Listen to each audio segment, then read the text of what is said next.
بسم الله الرحمن الرحيم. اللهم صل على سيدنا ومولانا محمد وعلى ال سيدنا ومولانا محمد. رب زدني علما، رب اشرح لي صدري ويسر لي امري واحلل عقدة من لساني يفقهوا قولي. اللهم علمني رشدي واعذني من شر نفسي. خان برون منغ شروع کړو موږ ویلو چې بسم الله الرحمن الرحيم. نحمدك يا من شرح صدورنا لتلخيص البيان في ايضاح المعاني، ونور قلوبنا بلوامع التبيان من مطالع المثاني، ونصلي على نبيك محمد المؤيد دلائل إعجازه بإصرار البلاغة. ده برموله ننويو. وعلى آله وأصحابه المحرزين قصبات السبق في مزمار الفصاحة والبراعة. وعلى آله أو مقدا عطف پر نصلي باندې نصلي على نبيك چې بنګه درود بیانو دعا غواړو د رحمت دعا غواړو په نبی ستاره باندې چې محمد صلی الله علیه وسلم وعلى آله او په آل د نبی علیه السلام باندې. په آل کې یو څو خبرې دي. یو خبره وګړه ده چې دا آل په اصل کې سو نو دوه قول دي. یو آل په اصل کې اهلون وو،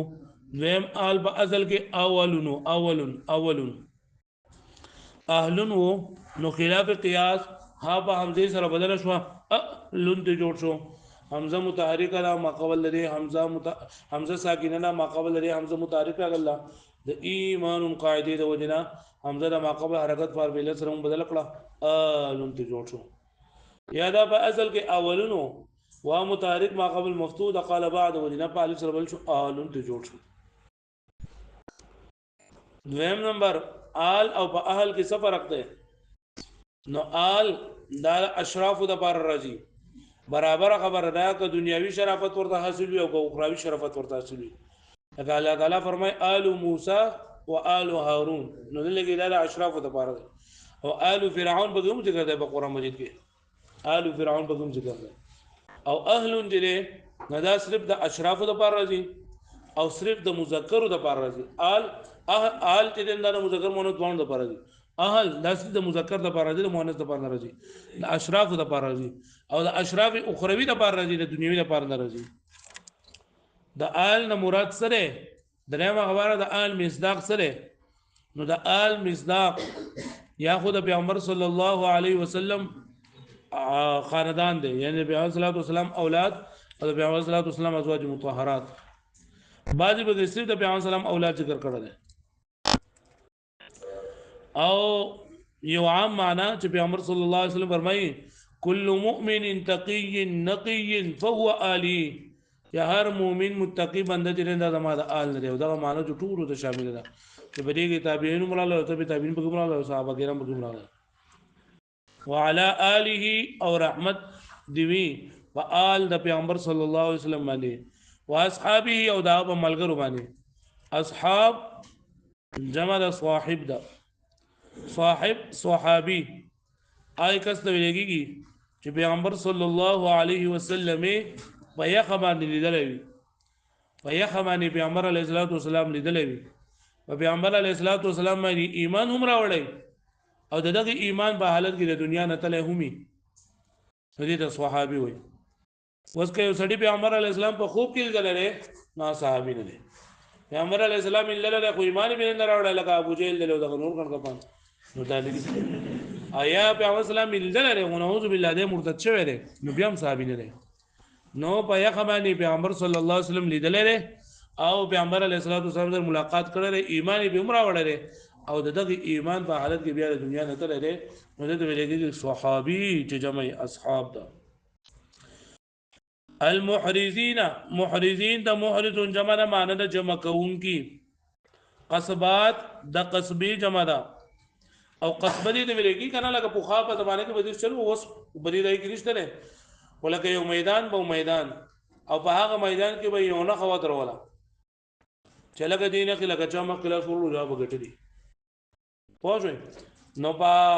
خوا زمانه کې بدیش چلو چې داخله په پرې اسونو باندې ګرځیدل، یو غټ میدان به او هغه یو نه خو به ودروله، دا نه به وتروله او اسونه به خپل چې دغه زی ته بسوک د پرې میدان کې با دغه زی ته بسوک ځان رسې، دغه نه ته بسوک ځان رسې. الدغه به ورکوټه وند کې نيزه به لګولو دغه نيزه ته قصبه مفرد او قصبات جمع ته ویل دي پوه شو به معنی ها بیا سبق معنا مخکې کېدونکي دیو بل مخکې کېدونکي او مزمار دا ویل کېږي میدان ته فصاحت او چتواله او رسو فصاحت مولانا دی براعت کمال نو ګوره دا مطلب شو چې لکه څنګه ما دا ګوره لکه څنګه چې په یو میدان کې یو نخ لګېدلی وي په میدان کې یو نخ لګېدلی خلک د یو بل سره مقابله کوي چې دغه نخ ته وسوق مخکې راځي د قصبین مراد دلته اسلام دی او دا مسابقین مراد صحابه کرام دي او دا فصاحت دا میدان دی نو لکه څنګه چې یو انسان دا منډه وي او دغه نخ ته ځان رسي دغه شان د صحابه کرامو صفت الله پاک ذکر کړی دی چې دغه اسلام ته د فصاحت او د بلاغت په میدان کې دا صحابه کرام د ټول نمک رسېدل په میدان د فصاحت او بلاغت کې دا صحابه کرام د ټول نمک کې دغه نخ ته رسېدل کې کمی نخ ته د اسلام نخ ته دا د صحابه کرامو صفت ته پوښوي وعلى آله واصحابه او درودی په آل د پیغمبر اسلام او په اصحاب درمانی وز د پیغمبر اسلام اصحاب دا موصوف دي المحرزین چې دو جمع کون کی دي قصبات السبق اغه نزيد مخکوالی فی مزمار الفصاحه والبراعه ومیدان د فصاحت او د کمال کې د بلاغت کې لکه پوښو په دې باندې پوښوي وبعد او د دین ورستو یعنی د حمد و صلات نو ورستو بعد البسمله والحمد لله والصلاه بسم الله مي الحمد لله مي درود مي لاین ورستو فيقول العبد الفقير دلته اوس التفات شوی دی د تکلف نه غیبت لګراول نحمدک یا من شرع صدورنا نصلي دای ټول لګ ذکر کړو په متکلم بچو کو سره اوس د التفات کو او د غائب سے ہوتا فيقول العبد الفقير الى الله الغني وای هغه بندا چې ډیر حاجتمند دی الله پاک ته داسې الله چې بے پروا ذات ته استایل شوی ذات ته غنی ذات ته بے پروا ذات ته فیقول العبد الفقير وای فقیر عاجز بندا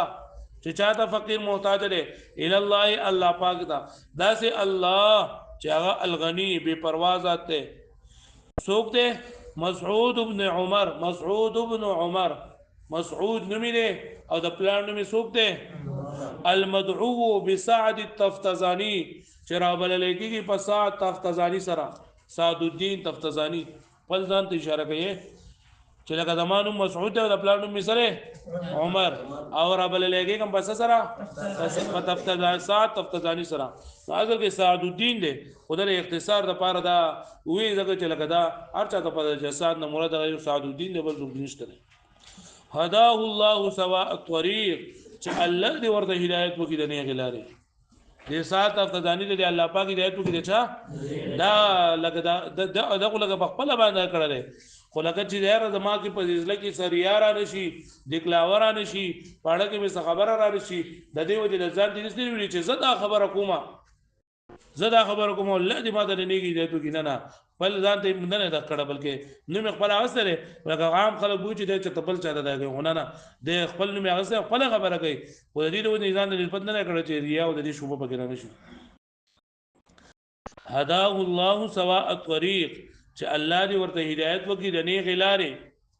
نه غلارې مطلب دا کنه چې هغه لار چې مستقیم برابر لار وي واذاقه حلاوه التحقيق او الله پاک دې ورته د تحقیق هغه خواږه وسکوي مطلب یعنی په تحقیق کولو کې په خبره ته رسیدو کې په دې کې چې کم خوګواله لري نو الله پاک دې هغه دې سات افتزاری ته ورسي کله کو پوښوي وس دې دا غول اول دغه لکه الله پاک ته خپل محتاج وکړه او خپل خبره په غایب سره ذکر کړه اوس بیا اضافت د غیبت نه تکلم ته کوي وای چې قد شرحت فيما مضى تلخيص المفتاح ما د دین مخکې زمانه کې تشریح کړی و د تلخیص المفتاح واغنيته بالاصباح عن المصباح تاسو دا خبره شو وکنه چې تلخیص المفتاح شرح د ولي کلا چې دا غا ډیر زیاته وګدش ولا چې دا غینم سو مطول سره وو مطول نو خلق ورته وی هغه بچا د جګړه دکړه نو چې دا غوډه رضایت وګدله او نور خلق ورته وی چې دا غوډه رضایت وګدله نو دا تسکه مختصر کده و هغه خبره تر ذکر کوي چې لکه ما خو یو شرط تلخیص المفتاح متول ولی کلا نو دی مختصر لیکلو ته څه ضرورت وو مختصر لیکل ته څه ضرورت نو دی وای چې قد شرحت فيما مضى تلخيص المفتاح ما په تیر شوی زمانه کې ما یو تشریح لیکلی و د کم کتابو د تلخيص المفتاح واغنيته بالاصباح عن المصباح او ما به پروا کړیو د سحر په ذریعه سره د چراغانو نه خلق مصباح ویلېږي ډیوی ته ډیوی ته چراغ ته ویلېږي ډیوی ته ویلېږي د شپې چې کله تیاروي نو خلک د دغه ډیوی په ذریعه سره خپل حاجتونه پوره کوي د دغه ډیوی په ذریعه سره خپل خوراک څاک او دار چکي خو چې کله سحر راښکار شي انور راو کیږي نو کله هغه ډیو چې نه راسي ځکه چې ضرورت ورته نه نو دی وایي چې زما چې دا کوم شرع د متول کړي وکنه نو د دې مثال دسته لکه د سحر غرانا د سحر هغه او د نور خلکو چې د تلخیص المفتاح کوم شرع کړي دا غي مثال د سیده لکه سو ډیوی لکه سو ډیوی نو ډیو چې دا سار چکر راخاره شي نو بیا ډیو د ضرورت وي نو ما چې دا کوم شرع د متول لیکلی و دا به د شرع لیکلی و چې دا نور ټول شرع می پیل کړی وی لکه هغه پکې پکار نه راتللی د نور خلکو شرع بدل لګی دا تشبیهات ورکړي د خپل متول تشبیه د ستر وکړه د سحر سره او د نور خلکو تشبیه د شروع تشبیه د ستر وکړه واغنيته او ما به پروا کړی وو د رب بالاصباح با سحر سره عن المصباح د سنا نډیونه ولکه مطلب څه چې لکه ما سحر راوړم سحر یعنی ما د شرع د سلی کلی وا چې لکه څنګه د سحر په وخت کې د ډیو د ضرورت نه دغه شرع زما په دې شرع زما د شرع په کتو د وجینا د نور شرع د بیا ضرورت واودعته غرائب نکتين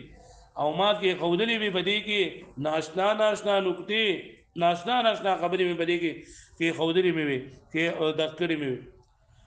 نکت د نقطې جمع ده هغه خبر ته ولګي چې د څه په عام خلک پای باندې کوي پټه کوم ته خبرې سماحت به الانظار چې سخاوت کړه او باغې باندې نظرونو یعنی فکر او نظر دا باندې باندې ډېر زیات سخاوت کړو یا سماحت بالانظار بعض کتابونو کې سماحت لیکل نه چې سماحت نظرونو باندې سخاوت کړو یا سماحت بالانظار ډېر څه دي دغه سماحت فعل او انظار ولا فاعل دي چې سخاوت کړو باندې نظر فکر مطلب دا یعنی د سې نکته د سې ناشنا نکته مې په دې کتاب کې ودیعت کړی وي او کې خودلې وي چې د نظر فکر پای کې سخاوت کړو مطلب دا چې نظر او فکر یعنی زما دا غور او تدبر او دا فکر دی کنه دا لکه ډیر زیات باغ نقطو کې چې د چلیدل سماحت ټکي صحیح ده او اودعته غرائب نکتی او ما کې خودلې وي په دې کې ناشنا نقطې داسې نقطې سماحت به الانظار چې بری کې سره سخاوت کړو نظرونو یعنی نظر فکر بس ته ما بیات کې